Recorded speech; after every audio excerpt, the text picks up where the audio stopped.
Comme Cardi B et Offset, ses parents auraient pu l'appeler Culture, mais ils ont préféré utiliser le nom d'un roi. Et c'est pas plus mal au final. Aujourd'hui, je discute avec Louis, c'est un très grand passionné de cinéma, et on va donner nos films préférés de la décennie. Alors encore une fois, nos avis sont subjectifs, donc c'est possible qu'on ne cite pas l'un de tes films préférés de la décennie, mais c'est pas grave, envoie-moi un message et on pourra faire un épisode ensemble. Je le dis à chaque invité, mais c'était un très grand plaisir de faire cet épisode avec Louis. Il a tout de suite accepté, et étant donné que moi je suis vraiment un débutant du cinéma, en général je regarde quand c'est connu quoi, bah, c'était super plaisant de discuter avec lui parce que j'ai appris plein de choses, j'espère que tu apprendras plein de choses aussi. En tout cas, tu le verras, comme je te l'ai dit au début, le mec est chaud. Allez, je te laisse l'épisode, à la semaine prochaine. Au fait, n'hésite pas à nous donner ton film ou tes films préférés de la décennie en commentaire. On a hâte de lire tout ça. Salut Louis.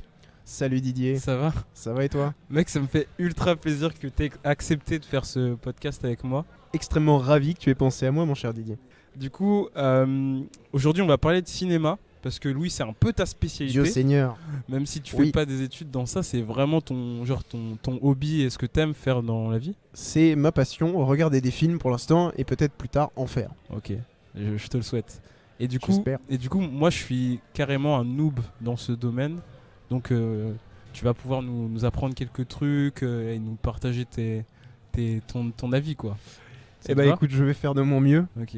Alors t'éclairer. Comment t'es tombé dans la casserole du cinéma? Dans la casserole du cinéma, ouais. C'est une très belle formule. Ouais. Comment je suis tombé dans la casserole du cinéma? Dans la grande tambouille du 7e art. Alors, déjà pour commencer, j'ai eu pas mal de chance de ce côté-là. C'est que quand j'étais petit, on m'a beaucoup montré de films qui étaient très intéressants, qui parlaient de beaucoup de sujets. J'ai été élevé à regarder Pulp Fiction sans certaines scènes, si vous l'avez vu vous me comprenez, que ma mère coupait systématiquement à un certain endroit du film, bien précis. J'ai été élevé avec énormément de bons films, on m'a montré pas mal de films, surtout aussi les grands-parents qui te montrent des vieux classiques, des films avec Marilyn Monroe ou Humphrey Bogart, des très grands classiques du cinéma qui ont fait le cinéma, qui ont construit le cinéma pour qui devienne ce qu'il est maintenant. Et aussi j'ai pris un peu du plaisir à me rendre dans les salles de cinéma, profiter des ambiances sonores, des ambiances vidéo, des univers que les scénaristes, les réalisateurs et toutes les équipes de films créaient sur une belle toile avec le petit univers qui est le cinéma. Après bon, j'ai pu profiter aussi du petit écran et maintenant de l'écran encore moins grand sur ordinateur. Et très rarement du téléphone, mais ça faut pas le dire. Ok, donc c'est vraiment genre tes parents qui t'ont un peu initié à ça et t'es tombé amoureux de cet art quoi. Oui, globalement c'est à peu près ça, même s'ils sont beaucoup moins intéressés que je ne le suis.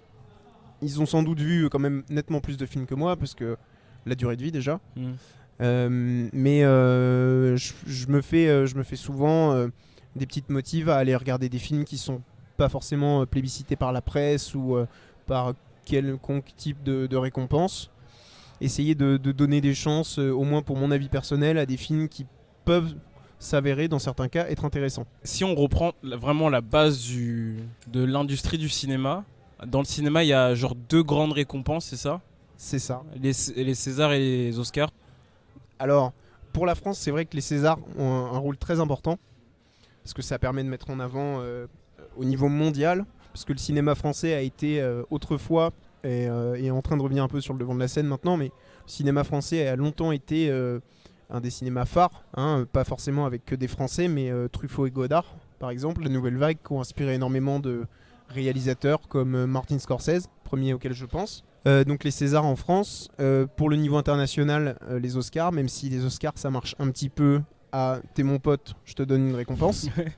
C'est mon avis, pas mal de personnes qui sont assez d'accord et pas mal de personnes qui sont pas d'accord.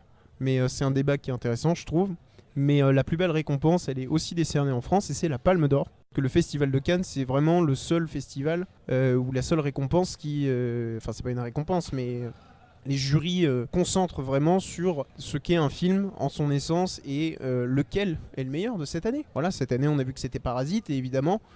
de tous les films qui ont eu des palmes d'or, en général, aucun n'est oublié, alors que certains films à Oscar, en général, c'est souvent débattu. Et on connaît par exemple le débat des 15 ans ou 20 ans d'attente pour Leonardo DiCaprio pour avoir un Oscar du meilleur acteur, alors qu'il a eu des performances qui étaient quand même absolument exemplaires. Avec The Revenant, là. The Revenant, voilà, enfin, qui a brisé le mauvais sort, mais des performances dans énormément de films avec DiCaprio, où il n'a pas été reconnu à sa juste valeur. Il a été nominé entre 5 et 7 fois, il me semble, et une seule récompense. Je trouve que c'est quand même très léger. Mais ça n'en demeure pas moins une récompense à ignorer. C'est quand même très bien d'avoir un Oscar. Je crache pas là-dessus. Et tu me disais que pour le festival de Cannes, il y a vraiment des règles précises pour que ton film puisse y figurer. Oui, il y a des règles très précises, et c'est ça qui, en mon sens, en fait un événement très particulier. Déjà, il faut que le film n'ait pas encore été diffusé au cinéma, ou même pour des séances tests. Évidemment, il faut que l'équipe du film, par exemple, ait eu le temps de le voir. Donc c'est le cas pour les films de cette année, par exemple. On a eu des films qui n'ont pas eu la Palme d'Or, qui ont quand même concouru, qui sont toujours des très grands films. Même des films qui sont, je prends ceux qui sont dans le coin de ma tête parce que c'est sorti cette année, mais le Once Upon a Time in Hollywood de Quentin Tarantino. Tarantino qui aime bien amener ses petits films au Festival de Cannes. Il a fait ça pour Jackie Brown, il a fait ça pour Pulp Fiction, où il a gagné la Palme d'Or en 94. Une autre chose qui fait de Cannes l'endroit pour montrer son film, c'est que on peut inscrire son film à Cannes et nulle part ailleurs. C'est-à-dire que dans les autres festivals, on peut inscrire à 1, 10, 50, 100 festivals son film, mais à Cannes, donc les deux conditions principales, c'est qu'il n'ait jamais été diffusé et qu'il soit uniquement inscrit à Cannes, histoire qu'il ne puisse pas gagner une récompense sur le côté, quoi. Donc c'est Cannes ou rien, la Palme d'Or ou rien. Du coup, la mission qu'on s'est donnée aujourd'hui, c'est de faire un petit classement des films de la décennie. Donc on s'est donné une année chacun, l'un après l'autre. Donc, par exemple, je prends en 2010, après Louis prend en 2011, etc. Ainsi de suite. Et on va faire un petit récap des films de l'année, pour donner un peu, l'atmosphère de l'année. Et on va après désigner notre film préféré de l'année, disons. Donc ça sera subjectif. C'est sûr qu'il y aura des films qu'on va oublier, mais voilà. Envoyez-nous des mails. Ok, donc c'est moi qui commence. Ouais, un petit récap de la dernière décennie, on a été plutôt gâtés. Donc je commence avec l'année 2010. Alors en 2010, il y a eu en salle Harry Potter et les reliques de la mort, la première partie du septième volet. Opus, ouais. Il y a eu The Social Network, il y a eu Black Swan, il y a eu Toy Story 3, Shutter Island. Et moi, le film que j'ai choisi, c'est Inception. Inception avec Leonardo DiCaprio, Marion Cotillard, Ellen Page, Cillian Murphy, le gars qui joue dans Peaky Blinders. Il y a Tom Hardy, il y a aussi Joseph Gordon-Levitt. Joseph, pardon. Un casting énorme et un film que j'ai trouvé juste incroyable. La musique d'Hans Zimmer, waouh, exceptionnelle aussi. Toujours très fort. Et voilà. Qu'est-ce que t'en dis ? Bah écoute, je suis assez d'accord avec Inception. C'est vrai que c'était un film qui était très novateur. On connaît Christopher Nolan pour ses scénarios très développés dans un contexte particulier. Donc évidemment, on a eu le droit à Inception. On a aussi eu le droit à Memento, la trilogie du Dark Knight. Ouais. C'est vrai que Inception sort un peu du lot dans ces catégories de films de Christopher Nolan, dans les mindfuck, si on peut utiliser ce terme. Des très bonnes constructions, des personnages, des développements de personnages qui sont pas nécessairement très poussés, mais qui sont suffisamment poussés pour que l'histoire soit menée à bien et qu'on découvre le fin mot de l'histoire. Voilà. On peut essayer de rappeler un peu le synopsis du film. Pour faire un résumé absolument bref, DiCaprio, qui travaille dans une entreprise, ou plutôt à son propre compte, on ne sait pas vraiment, qui est chargé de pénétrer dans les rêves de ses clients ou des cibles désignées par ses clients, il doit cette fois-ci rentrer dans le rêve donc, de Cillian Murphy qui joue le rôle d'un riche héritier. DiCaprio est embauché par le futur concurrent du riche héritier pour essayer de faire en sorte que le riche héritier ait l'idée lui-même de couler sa propre entreprise. Donc DiCaprio va essayer de pénétrer dans ce rêve avec son équipe composée donc de lui-même, de Joseph Gordon-Levitt Tom Hardy et Ellen Page, afin de bien lui ancrer l'idée dans la tête, et ça se passe même à un niveau surdimensionnel de la multiverse du rêve, puisqu'on a un rêve, dans un rêve, dans un rêve, puisque les solutions les unes après les autres ne fonctionnent pas, et tout en prenant en compte que une fois rentré dans un rêve, le temps continue à se passer, mais à une fraction qui est nettement plus fine dans la réalité, ou dans la réalité précédente en tout cas. Merci, super résumé. No du coup, on passe à ton tour, l'année 2011. L'année 2011. Donc pour l'année 2011, évidemment, on a eu droit à des très grands films français, comme par exemple Intouchable, qui a été un succès absolument énorme, majeur, magnifique. En France comme dans le monde. Et ça fait plaisir de voir que le cinéma français a encore des bonnes capacités pour faire des films de qualité. Voilà, faire des films intéressants sur des êtres humains qui se comprennent entre êtres humains. On a eu aussi donc The Artist, qui a aussi sur le plan français et international, qui a su convaincre et qui a récolté l'Oscar du meilleur film, Jean Dujardin l'Oscar du meilleur acteur, donc meilleur acteur français depuis je ne sais quand. Et c'était déjà arrivé qu'un film français ait l'Oscar du meilleur film ou il me semble que The Artist c'est le cas. Je veux dire avant The Artist. Avant The Artist. Alors, est-ce qu'il y a un... Je pense que oui. Ouais. Je pense que oui. Même meilleur acteur. Meilleur acteur français, oui. Je pense que faudrait vérifier. Donc cette même année, on a eu encore un film français, Police, qui était très réussi, notamment le casting de Joe Star qui était très réussi. Après, on a eu des très bons films comme Hugo Cabret de Martin Scorsese, Moneyball avec Brad Pitt, voilà, qui est un petit peu, pour ceux qui jouent à Foot Manager, un petit peu l'équivalent de composer une équipe de baseball avec Foot Manager. Voilà, un très bon film avec Brad Pitt et Jonah Hill. Voilà, des statistiques genre énormément de, comme aux États-Unis sur le baseball, la régulation dans les transferts n'est pas très précise dans les délais. En fait, on peut très bien envoyer un mec dans un autre club en 2 jours seulement, après qu'il ait été embauché à un endroit, faire des échanges, des choses comme ça. Mais le film qui m'a le plus touché cette année-là, c'est Drive de Nicolas Winding Refn, donc avec Ryan Gosling qui est le chauffeur attitré pour des braquages et qui est en général un fan de la tuture, un fan de voiture, et donc qui a le fameux blouson blanc matelassé avec un scorpion jaune dans le dos. Et j'ai beaucoup aimé ce film parce qu'il a vraiment un univers propre à lui-même, beaucoup de tension, très bonne, excellente singularité dans sa représentation, et surtout il est inspiré de un de mes films préférés, Taxi Driver, puisque c'est vraiment l'univers de l'homme qui se place seul face au monde sans qu'on lui ait vraiment rien demandé, mais qui se sent un peu opposé à tout ce que les autres représentent dans la société en général. On passe à 2012. Du coup, 2012, c'était l'année de Django Unchained, The Dark Knight Rises, du Hobbit, de Skyfall. C'était le 50e anniversaire de James Bond. Bonne année, James. Ouais. L'Odyssée de Pi aussi, Sugarman. Et moi, je savais pas trop comment les départager, donc j'ai pris Skyfall comme film préféré de l'année et Sugarman. Donc Skyfall, pourquoi Skyfall ? Parce que j'ai trouvé le film magnifique. Je me rappelle que j'étais allé au cinéma pour le voir. Visuellement, c'était vraiment une claque. Enfin, c'était vraiment beau. La musique d'Adèle, incroyable aussi. Et le jeu d'acteur de Daniel Craig était exceptionnel. Ouais, le mâle alpha, qui domine le monde par le simple pouvoir de son Walter PPK. Enfin, maintenant, ça a un peu évolué. Mais non, c'est vrai que c'est un film qui est très bien construit. On a été habitué, enfin moi personnellement par exemple, mon James Bond préféré c'est Sean Connery, parce que c'est en mon opinion ce qui représente le mieux l'image du James Bond ancien. Pas que je l'idolâtre, parce que c'est quand même un mec qui fout des gifles aux femmes, qui est un petit peu forceur dans certains domaines. Mais c'est vrai que Daniel Craig incarne très très bien, et on va avoir la chance de l'avoir une dernière fois avant qu'on change de James Bond. Peut-être Idris Elba. On ne sait pas. Peut-être Idris Elba. J'adorerais voir Idris Elba en James Bond.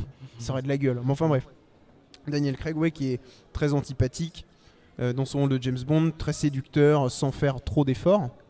Et en même temps, une des meilleures scènes que j'ai vues dans cette décennie, c'est la scène où la poursuite, tu sais, sur les toits en motocross et après qui se finit sur un train. Ouais. Très Donc, impressionnant. Daniel Craig qui se fait tirer dessus et qui fait une chute. Cette chute me Dans l'eau, hante ouais. parfois. Ouais. Une chute d'une centaine de mètres droit dans un ravin, dans l'eau. En dessous, j'ai trouvé cette scène absolument incroyable.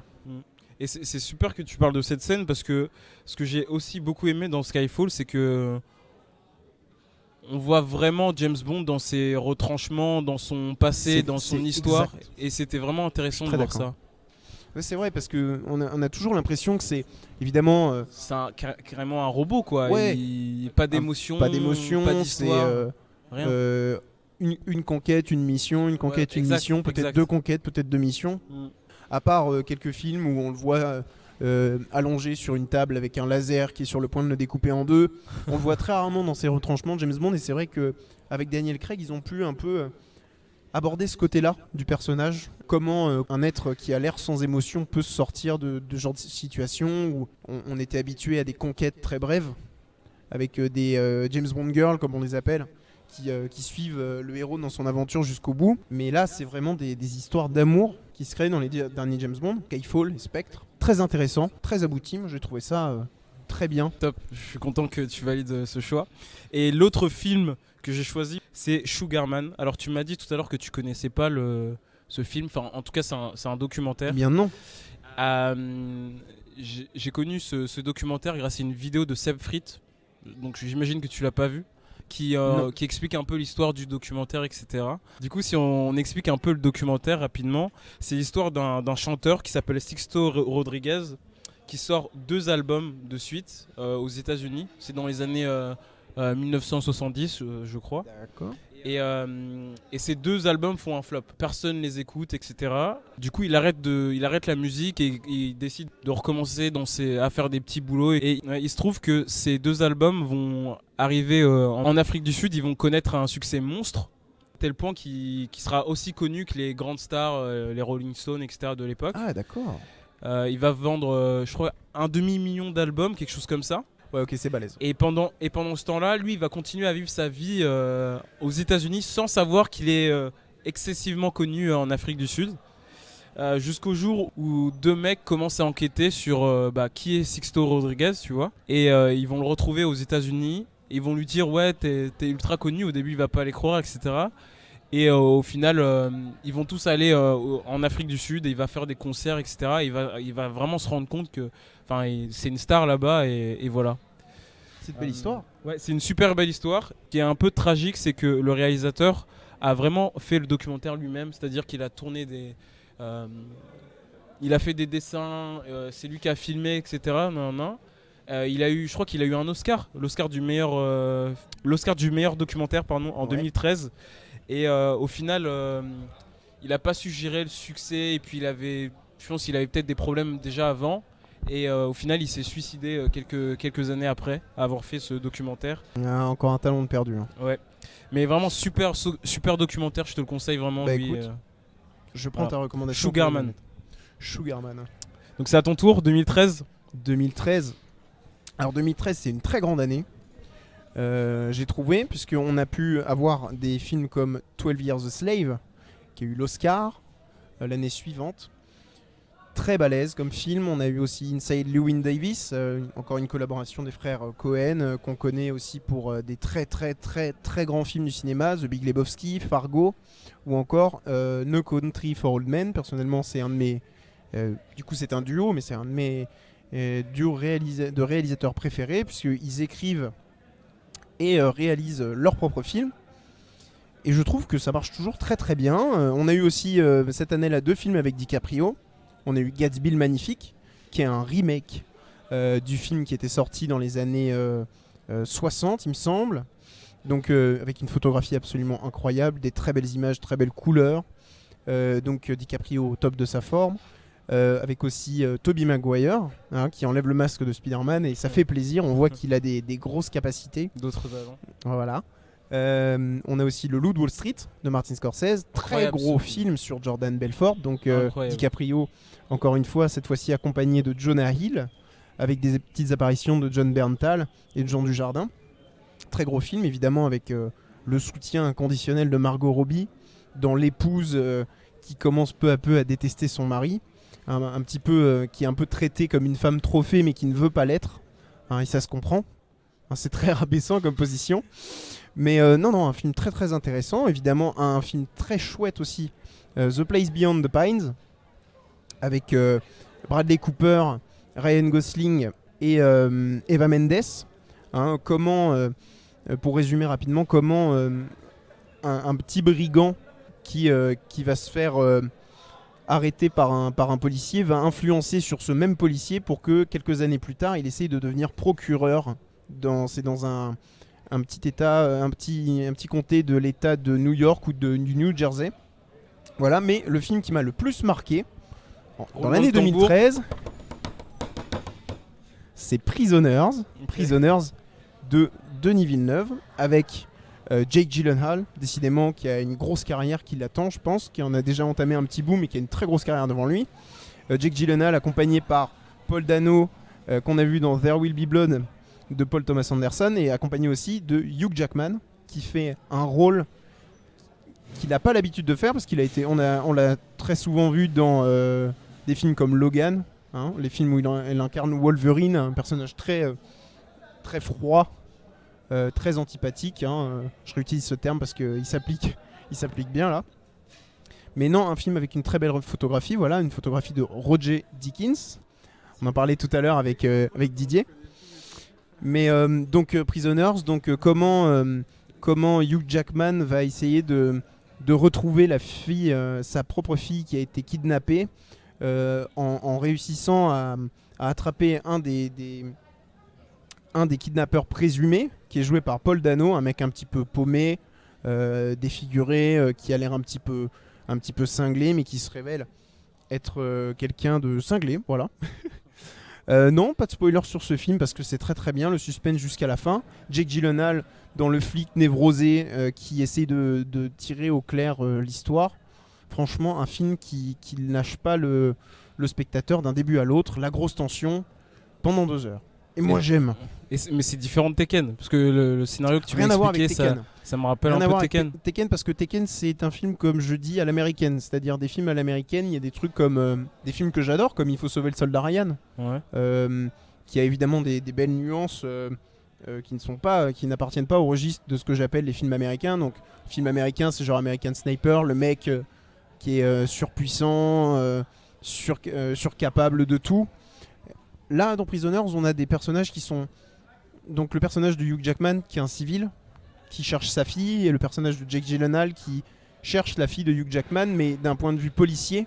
Et on voit les deux approches qui sont complètement différentes, d'un père déchiré qui cherche sa fille au prix de sa vie, s'il le faut, et Jake Gyllenhaal qui essaye de prendre une approche plus méthodique, mais toutes les pistes semblent mener à un seul point, et ce point se brouille systématiquement.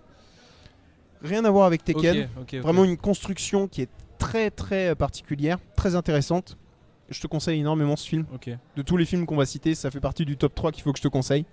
Je note. Parce que Prisoners, c'est vraiment une réussite totale. Passe à l'année 2014. Alors l'année 2014, Louis, c'est vraiment l'année où j'ai eu le plus de mal à choisir mon film de l'année. Parce qu'il y a vraiment beaucoup de films que j'ai beaucoup aimés. L'année 2014, c'est Une merveilleuse histoire du temps sur l'histoire de Stephen Hawking. Nos étoiles contraires, Imitation Game, incroyable aussi ce film. Interstellar, The Grand Budapest Hotel. Grand Budapest Hotel, très très très bien. Gone Girl. Et un film que je dédicace à mes 2 petites sœurs, Le Conte de la princesse Kaguya, qui raconte l'histoire d'un conte japonais. Au Japon. Et du coup, si je devais choisir mon film de l'année, il y en a encore 2 cette fois-ci. Ce serait Interstellar, parce que je suis obligé, sinon j'ai une amie qui me tuerait, parce que c'est elle qui me l'a fait regarder. Et ce serait aussi une merveilleuse histoire du temps. Pourquoi Interstellar ? Parce que Interstellar ? Ouais, c'est les scènes dans l'espace, les visions. D'ailleurs, on peut le noter, mais comme on a vu ça il y a quelques mois, la première vision d'un trou noir qui a été très bien représentée dans Interstellar, alors que personne n'en avait encore l'idée, puisque c'est tout récent. Interstellar, c'est 2014, on l'a dit. Quand même surprenant, hein, les effets spéciaux de Christopher Nolan, encore une fois. Et l'histoire, tout simplement. Moi, j'ai trouvé ça très touchant. Enfin, j'ai presque versé une larme à la fin et même pendant le film. Je sais pas si tu te rappelles de la scène où. Là, on va spoiler. Hein. La scène où. Bouchez-vous les oreilles pendant une minute, un peu moins d'une minute. Si vous n'avez pas vu le film. Voilà. Si tu te rappelles de la scène où le papa parle à ses enfants. Ouais. Et que les années passent, tu vois. Et ouais, qu'il ouais. les voit grandir derrière l'écran. Cette scène, elle m'a bouleversé. Vraiment, j'ai trouvé ça incroyable. En plus, il y a vraiment une musique, elle est présente et tout. C'est Hans Zimmer qui fait la musique. Il me semble, c'est bien possible. Ce gars, c'est. On en parle de Hans Zimmer. C'est très balèze, Il a toujours une très grosse capacité pour faire des musiques qui sont très pesantes, mais en même temps très qui amènent un peu de nostalgie et quelque chose qui a envie de te faire sourire, mais il y a un critère qui t'empêche de le faire. En vrai, j'ai presque l'impression que c'est un critère de qualité, tu vois. La musique est faite par Hans Zimmer. Tu te dois de regarder le film, c'est fou quoi. C'est à peu près ça. Mon deuxième film, c'est une merveilleuse histoire du temps. Ça parle de l'histoire de Stephen Hawking, qui était touché par la maladie de Charcot et qui a eu une pneumonie ensuite. Et cette maladie provoque en fait une paralysie progressive de tout le corps. Ouais. Et ça l'a pas empêché de continuer ses recherches. Et c'est l'un des scientifiques les plus connus et reconnus de notre ère, si je peux m'exprimer ainsi. Et il est mort en 2018. Paix à son âme. Et le film, il m'a vraiment touché. J'ai trouvé vraiment magnifique. Déjà, la musique, elle était exceptionnelle. Et puis, je sais pas, quand j'ai fini le film, je me suis dit, profite de la moindre chose, tu vois. Profite des moindres petites choses de la vie parce que la vie a fil et on sait pas ce qui peut se passer, quoi. Ouais, et Stephen Hawking avait bien compris ça puisqu'il a continué jusqu'à la fin de sa vie, sa carrière scientifique. Et c'est toujours très impressionnant. Les scientifiques, on parle de Stephen Hawking, mais c'est aussi le cas pour Albert Einstein, par exemple. C'est les personnes qui font partie des personnes les plus connues de la planète, mais qui sont les moins comprises. Ouais, c'est vrai. Parce qu'on sait juste qu'ils font des avancées en recherche, en découverte, qui sont absolument faramineuses. Mais on a toujours du mal à les comprendre, parce qu'évidemment, là, ça touche à l'astrophysique. Albert Einstein, quand on parle de E égale MC au carré, on a tendance, la plupart du temps, à pas savoir de quoi il s'agit concernant la relativité. Je trouve que c'était une très bonne idée de faire un film sur ce sujet, surtout sur un grand homme, un grand chercheur, un grand physicien, scientifique qui était Stephen Hawking, qui a pas cessé de pousser en avant la science jusqu'à ces derniers jours, malgré la maladie. Ouais, c'est vrai. Et applaudissements pour Eddie Redmayne aussi, qui a vraiment su rentrer dans le rôle. Un rôle compliqué ? Ouais. On aurait dit qu'il avait la maladie, tu vois. C'était vraiment impressionnant. D'ailleurs, dans ce film, petit clin d'œil à tous les gens qui aiment le foot, il y a Franck Leboeuf, champion du monde 98, qui joue le rôle du médecin. Clin d'œil à 98. Du coup, à ton tour, Louis, 2015, t'es prêt ? La grande année 2015. Alors en 2015, on a été plutôt gâtés, puisqu'on a pu enfin avoir la suite de la saga Mad Max, qui avait commencé avec Mel Gibson. C'était à la base un petit film avec Mel Gibson dans le rôle principal, qui avait coûté 400 000 $ australiens. Je crois que ça fait dans les 266 000 euros, quelque chose comme ça, je suis absolument pas sûr. On a eu aussi Sicario, qui était un très bon film sur la guerre avec les cartels à la frontière mexicaine, vraiment des scènes d'action qui étaient très bien composées. Encore une cinématographie de Roger Deakins, au top de sa forme. On a eu Le Pont des Espions avec Tom Hanks, donc comment échanger deux espions pendant la guerre froide à Checkpoint Charlie à Berlin. Un film très puissant. On a eu The Big Short aussi, qui parlait de la crise économique de 2008 et comment certaines personnes ont pu s'enrichir là où d'autres perdaient tout ce qu'elles avaient. Donc un très bon film avec une prestation surprenante de Steve Carell en personnage complètement neutre, presque comme si les informations lui glissaient sur le corps sans le heurter plus que ça. On a aussi Ryan Gosling avec la pire coupe de tous les temps et le meilleur nez de tous les temps. On a Brad Pitt, en conseiller extrêmement calé sur un truc mais qui essaie de se retirer. Et Christian Bale, le banquier trader un petit peu névrosé qui se concentre plus sur sa forme physique qu'autre chose. Vraiment un très bon film, très intéressant. Voilà, mais moi cette année-là, en 2015, j'en ai choisi 2. Dis-nous. J'en ai choisi 2. Qui est-ce que j'ai choisi ? J'ai choisi la Palme d'Or de cette année-là, donc Dipan, qui a été fait par Jacques Audiard. Dipan, ça parle d'un ancien tigre tamoul, donc c'est un type de combattant qu'on trouvait au Sri Lanka, qui se battent un petit peu contre les Indiens et les pouvoirs en place à cet endroit-là du monde.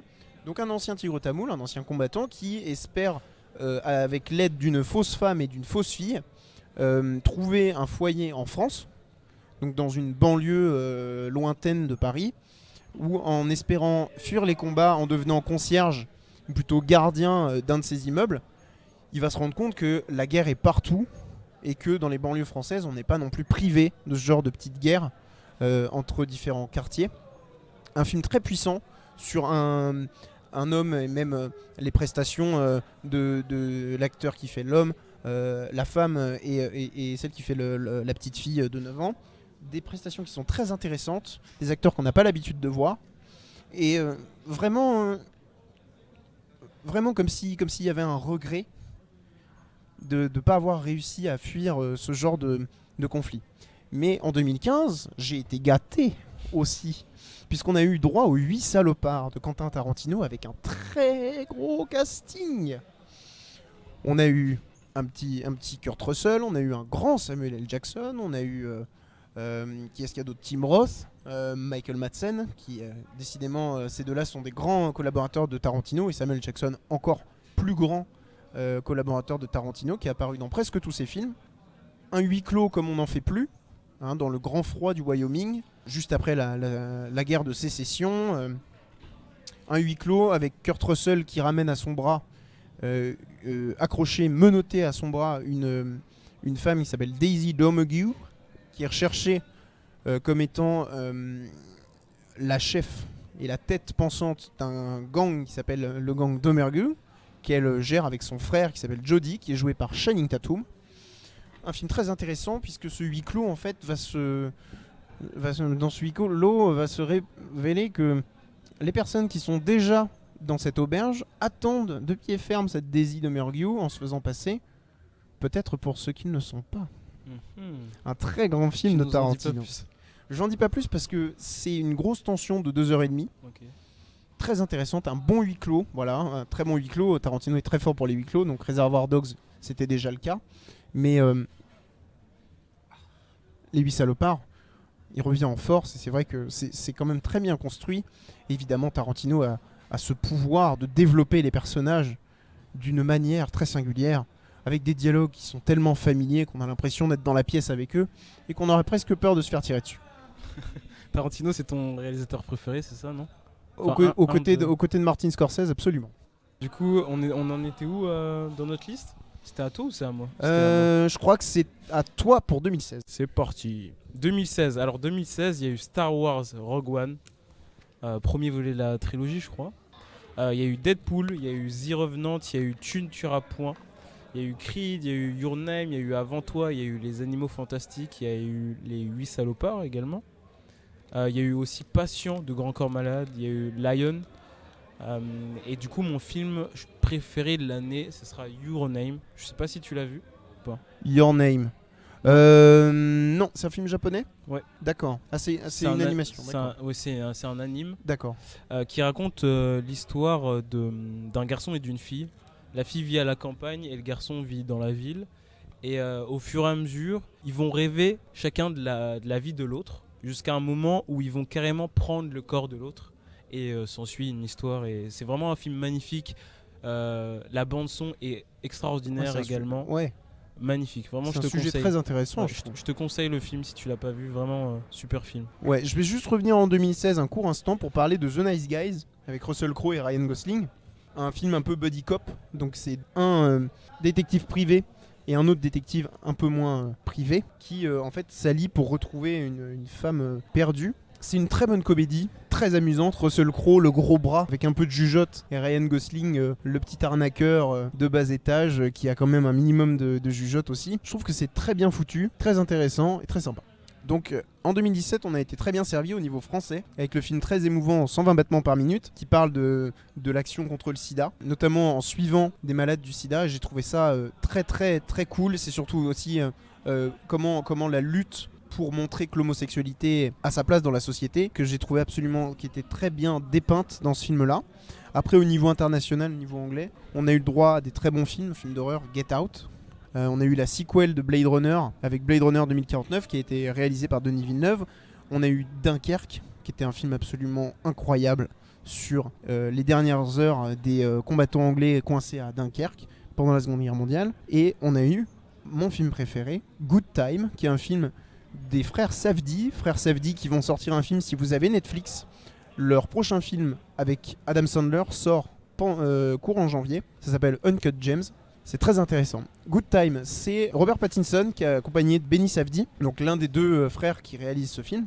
Donc un petit peu, son frère est un petit ennui physique et mental qui ne permettent pas d'être au maximum de sa forme. En fait, Robert Pattinson va perdre la trace de son frère, et va essayer de le retrouver à la suite d'un braquage qui a complètement foiré, puisque une des poches d'encre, c'est réputé aux États-Unis, les poches d'encre entre les piles d'argent qui s'activent quand ils sont volés pour que les billets soient marqués, qui finissent par marquer les deux braqueurs, qui sont absolument reconnaissables n'importe où dans la ville. Donc Robert Pattinson qui s'engage dans une course-poursuite pour rattraper son frère qui s'est fait arrêter et qui a été emmené à l'hôpital pour tirer au clair un petit peu ça, récupérer l'argent, récupérer son frère, se mettre à l'abri. Voilà, c'est un film très intéressant, j'en dis pas plus parce que c'est beaucoup de situations, des péripéties qui sont absolument incroyables dans leur originalité. Voilà, les frères Safdie qui ont un très grand avenir devant eux. Je rappelle courant janvier que leur prochain film Uncut Gems sort sur Netflix. Vous allez pouvoir en profiter, les Américains en ont profité avant nous, mais là ça va être à notre tour. Voilà. Et aussi, juste pour noter que Robert Pattinson fait décidément des très bons choix de carrière. Et je suis très content pour lui. Merci Louis. Du coup on passe à 2018. Alors 2018, grosse année aussi. Il y a eu Green Book, Bohemian Rhapsody, Avengers, Capharnaüm, Ready Player One, A Star is Born, The Hate We Give, My Hero Academia. Ça c'est un anime, je sais pas si tu connais l'anime. Ouais, incroyable, le film incroyable, je l'ai vu au Grand Rex avec tous les fans et tout, ça criait dans la salle. Il y a eu aussi Rémi sans famille, le film. Ouais, le français. Ouais. Il y a eu aussi La Favorite. Et le film que j'ai choisi cette année, c'est The Hate You Give. Est-ce que ça te dit quelque chose, Louis ? Eh bien écoute, j'en ai beaucoup entendu parler, j'ai vu beaucoup de visuels, mais je ne sais pas de quoi ça parle. On est plongé dans la communauté noire aux États-Unis. On suit une fille qui s'appelle Star, elle a 16 ans, et elle est témoin du meurtre de son meilleur ami. Et du coup là, elle sera face au dilemme de est-ce que je le dis et je raconte tout, ou est-ce que je me tais et je continue à vivre ma vie. Et c'est vraiment un film super touchant sur les violences faites aux noirs, parce que le garçon est tué pour rien alors qu'il a rien fait, par un policier blanc. C'est bien de mettre ça au grand écran. Musique magnifique aussi, vraiment je conseille ce film. The Hate. D'accord, j'en ferai une priorité sur ma liste. Et c'est un film de George Tilliam, c'est ça ? C'est ça. Tillman Jr. George Tillman Jr. Avec Amandla Stenberg dans le rôle principal. On passe à la dernière année. La dernière année qui a fermé cette décennie et que nous venons de quitter avec très peu de larmes, parce que décidément cette décennie était quand même assez dure, mais pas au niveau du 7e art, surtout cette dernière année.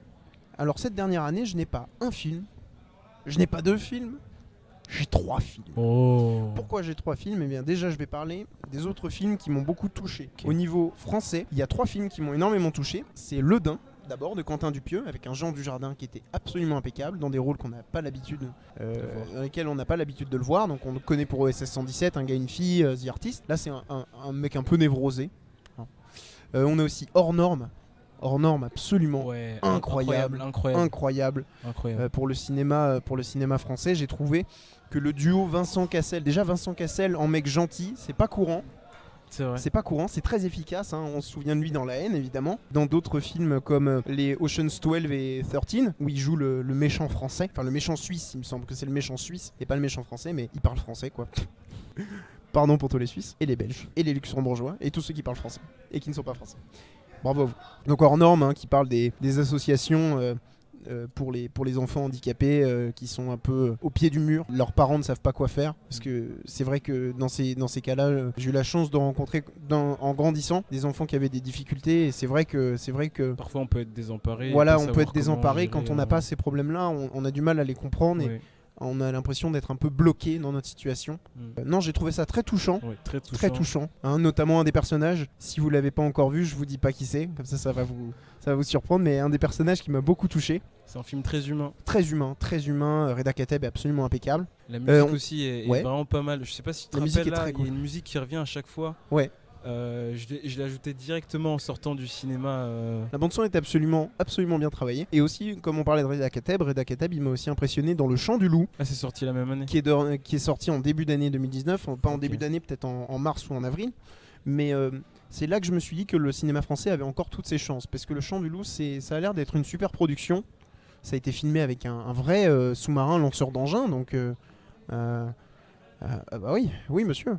Mais non, c'est un film qui est très très bien. Donc c'est Reda Kateb, François Civil, Omar Sy, qui est absolument super en tant qu'intendant responsable de l'équipage. Ensuite, évidemment, on a eu le très grand Joker, qui est aussi inspiré de Taxi Driver, comme on parlait de Drive tout à l'heure. Joker qui a impressionné beaucoup de monde, qui a beaucoup divisé la communauté. C'est le film de l'univers des super-héros qui ressemble le moins à un film sur l'univers des super-héros.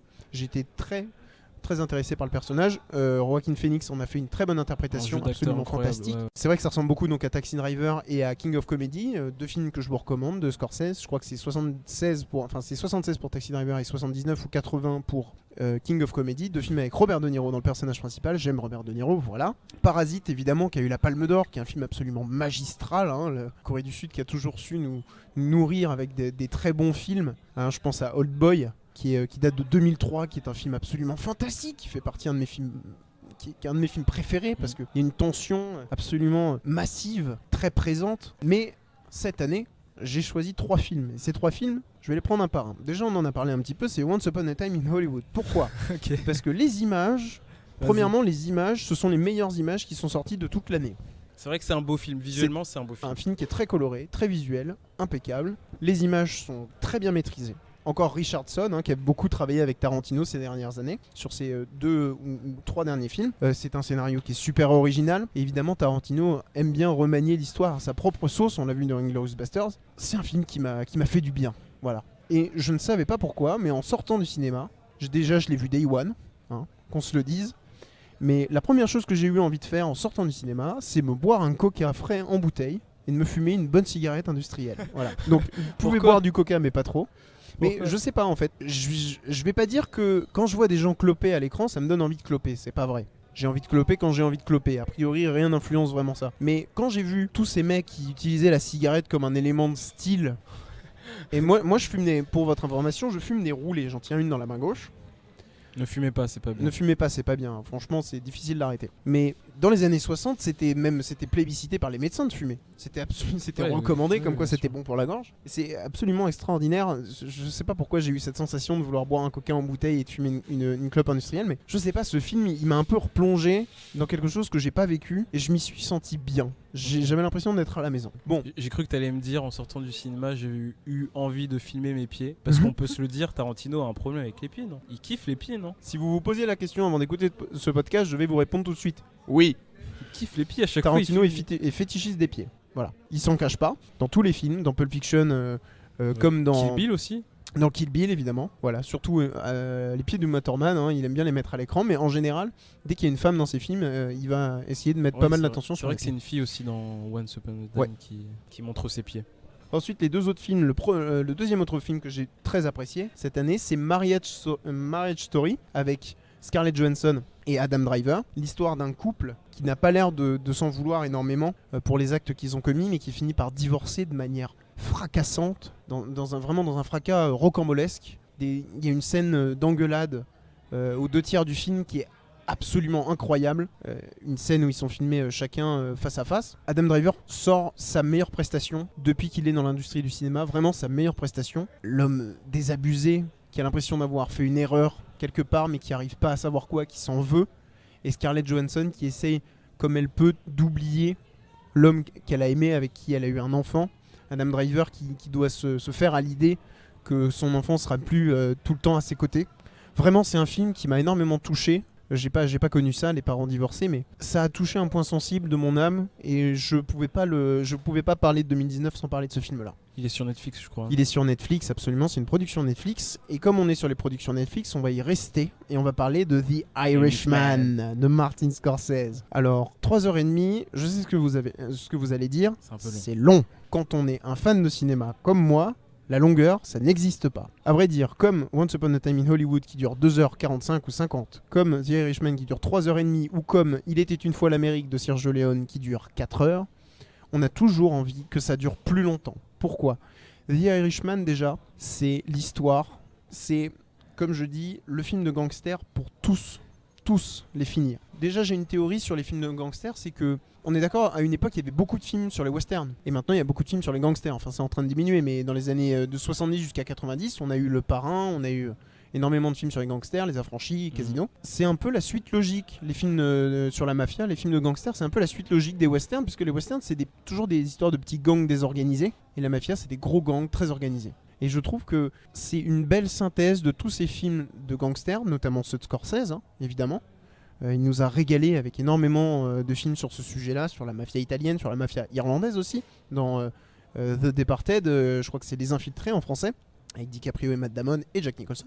The Irishman, c'est vraiment comment un angle qu'on n'a jamais vraiment abordé dans les films de gangsters, et c'est difficile de trouver des nouveaux angles dans les films de gangsters parce que ça se ressemble un peu toujours, à mon plus grand plaisir, j'adore ça. Non, c'est comment les sacrifices que quelqu'un fait pour sa famille peuvent se retourner contre lui à n'importe quel moment. Évidemment, le sacrifice d'entrer dans la mafia pour assurer sa propre sécurité et celle de sa famille, c'est un sacrifice humain, évidemment. On voit Frank Sheeran, qui est interprété par Robert De Niro, qui perd peu à peu l'attention de sa famille. Je trouve ça c'est absolument magistral. Et surtout, alors, Al Pacino déjà, qui fait une prestation absolument impeccable, mais surtout Joe Pesci. Joe Pesci, s'il n'a pas l'Oscar du meilleur acteur dans un second rôle, je jette le jury entier des Oscars par-dessus le pont Neuf. Parce que je ne laisserai personne d'autre que Joe Pesci avoir l'Oscar du meilleur acteur dans un second rôle. Je ne laisserai personne m'en empêcher. Et The Irishman peut concourir aux Oscars ? Oui.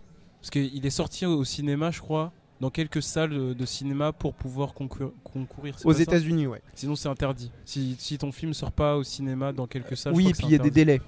Il y a des délais aussi parce que là, l'année 2019 est terminée. Mais oui, évidemment, il y a des délais. Il y a des délais à respecter pour pouvoir concourir aux Oscars, comme il y a des délais pour pouvoir concourir à la Palme d'Or. Je vais juste parler d'un dernier truc très rapidement, dernier film pour 2019. C'est littéralement le dernier film que j'ai vu de la décennie, puisque je l'ai vu le 31 à 16h. C'est The Lighthouse de Robert Eggers, qui avait séduit la foule avec The Witch, qui est sorti quelques années auparavant. Là, c'est Robert Pattinson avec Willem Dafoe, qui sont deux gardiens de phare coincés sur une île, alors qu'une tempête commence à faire rage. Au moment où ils sont censés repartir, ils vont pas réussir à repartir et ils vont commencer à devenir un peu suspects l'un envers l'autre. C'est un film sur la tension, et pour renforcer cette tension, le réalisateur Robert Eggers a décidé de filmer en 4/3, ce qui est absolument rare et imprévu pour un film au moins en 2019, même dans la décennie qui commence. C'est toujours au cinéma, vous pouvez aller le voir. Je trouve que c'est un film en noir et blanc, en 4/3, qui parle d'un sujet qui se passe dans les années 1890. J'ai trouvé ça absolument stupéfiant, très intéressant, balèze, honnêtement balèze, voilà. Pour finir, j'ai une petite question pour toi. Est-ce que tu penses pas que la prochaine décennie sera marquée par Netflix, Amazon Prime et consorts ?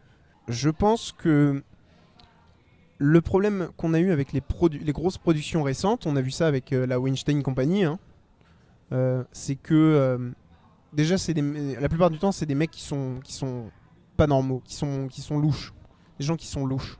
Harvey Weinstein le premier, mais évidemment il y a plein d'autres exemples de personnes qui n'ont pas encore été démasquées. Mais quand The Irishman, par exemple, a été un peu snobé par les studios de production qui l'adulaient dans les années 70, 80, 90 et même 2000, et qui s'est tourné vers Netflix, quand on voit d'autres trucs comme des émissions Le Grand Tour qui est devenu Top Gear qui est devenu Le Grand Tour en arrivant sur Amazon Prime, qui est Le Grand Tour qui était l'émission la plus regardée de la planète dans les années 2000. Moi je suis assez content que ce soit des boîtes comme Netflix ou Amazon qui sont capables de reprendre le flambeau des productions qui s'intéressaient trop à des films qui font de l'argent. Voilà. Parce que The Irishman, par exemple, c'est un film qui coûte 160 millions de dollars. Je crois que le plus gros investissement de Netflix. C'est beaucoup. C'est probablement le plus gros investissement de Netflix. Je te crois sur parole. Parce que c'est 160 millions, c'est énormément d'argent. Ils ont pris un risque.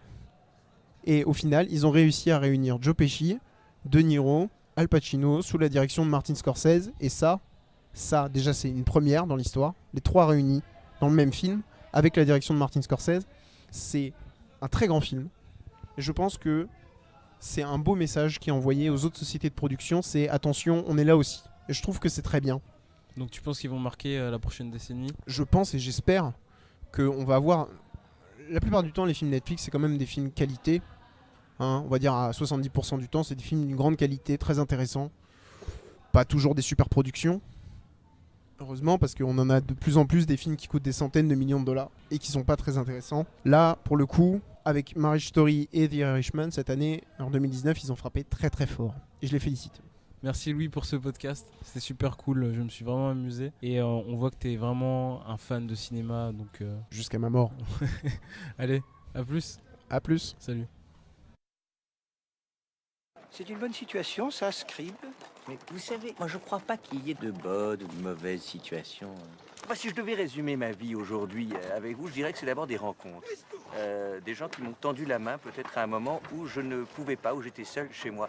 Et c'est assez curieux de se dire que les hasards, les rencontres forgent une destinée. Parce que quand on a le goût de la chose, quand on a le goût de la chose bien faite, le beau geste, parfois on ne trouve pas l'interlocuteur en face, je dirais, le miroir qui vous aide à avancer. Alors ça n'est pas mon cas, comme je le disais là, puisque moi au contraire j'ai pu, et je dis merci à la vie, je lui dis merci, je chante la vie, je danse la vie, je ne suis qu'amour.